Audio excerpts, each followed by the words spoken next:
He is known for translating scientific books from Arabic into Latin during the 12th century.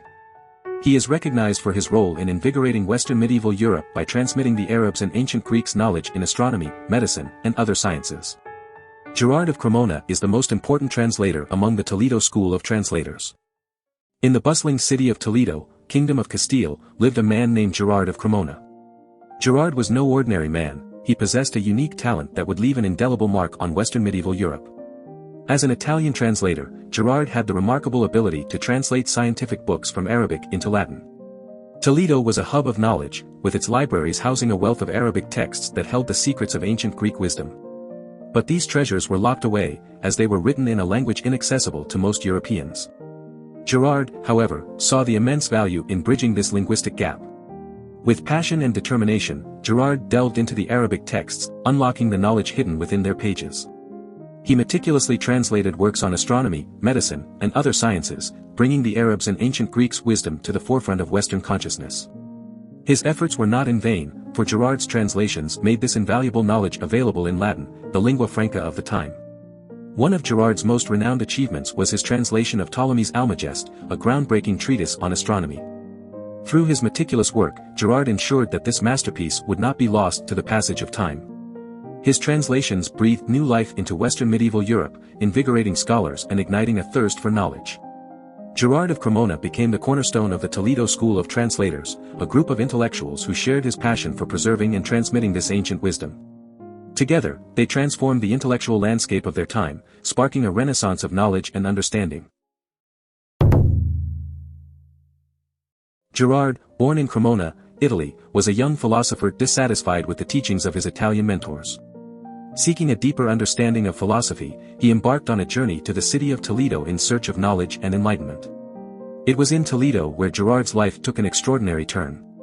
Driven by his quest to read Ptolemy's Almagest, Gerard began studying Arabic. This ancient language held the key to unlocking the wisdom contained within the Arabic scientific literature. His desire to translate these works into Latin was fueled by the fact that Ptolemy's Almagest had not yet been translated into Latin at the time of his departure to Castile. Toledo, a city that had once been the capital of the Caliphate of Córdoba, offered Gerard a safe haven for his studies. Conquered by Alfonso VI of Castile in 1085, Toledo remained a hub of knowledge and learning. Its rulers protected the Jewish and Muslim quarters, allowing for a multicultural atmosphere that enriched Gerard's intellectual pursuits. Surrounded by libraries and manuscripts, Toledo was a rare haven in medieval Europe where Gerard could immerse himself in the Arabic language and culture. He found inspiration in the works of Rabbi Abraham ibn Ezra, a renowned scholar of the time. The city's vibrant Mozarabic culture further enhanced Gerard's experience, exposing him to diverse perspectives and ideas. In Toledo, Gerard dedicated the rest of his life to the noble task of translating Arabic scientific literature into Latin. His translations became a bridge between two worlds, bringing the wisdom of Arab scholars to the Latin-speaking world. Through his efforts, Gerard opened the doors to a wealth of knowledge that would shape the minds of future generations. Gerard, a renowned scholar from Cremona, had a profound impact on the field of philosophy during the Middle Ages. His remarkable translations of ancient texts brought knowledge and enlightenment to Western Europe before the Renaissance. One of his most notable translations was Ptolemy's Almagest, a groundbreaking work on astronomy.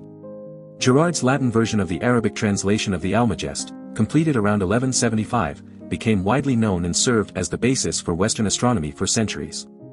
Little did Gerard know that an earlier translation of the Almagest had already been made in Sicily from the original Greek in 1160, under the guidance of Henricus Aristippus.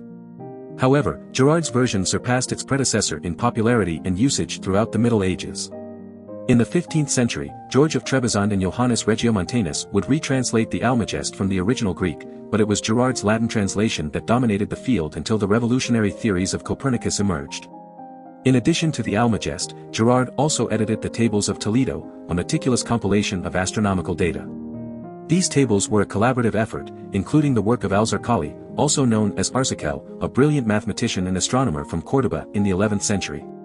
Gerard's editing made the tables accessible to Latin readers, solidifying their reputation as the most accurate astronomical resource in Europe at the time.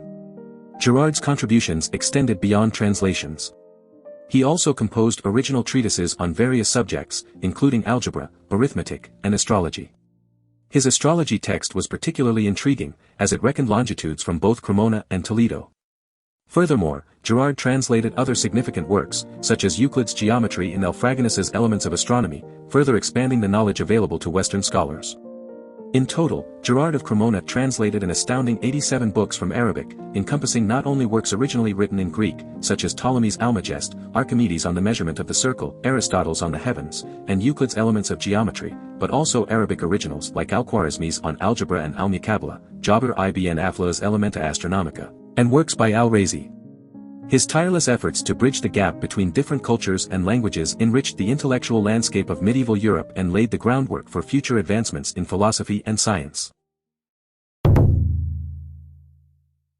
Gerard, a renowned philosopher and translator from Cremona, was widely recognized for his exceptional work in translating astronomical and medical texts. However, there was a twist in his story that often went unnoticed.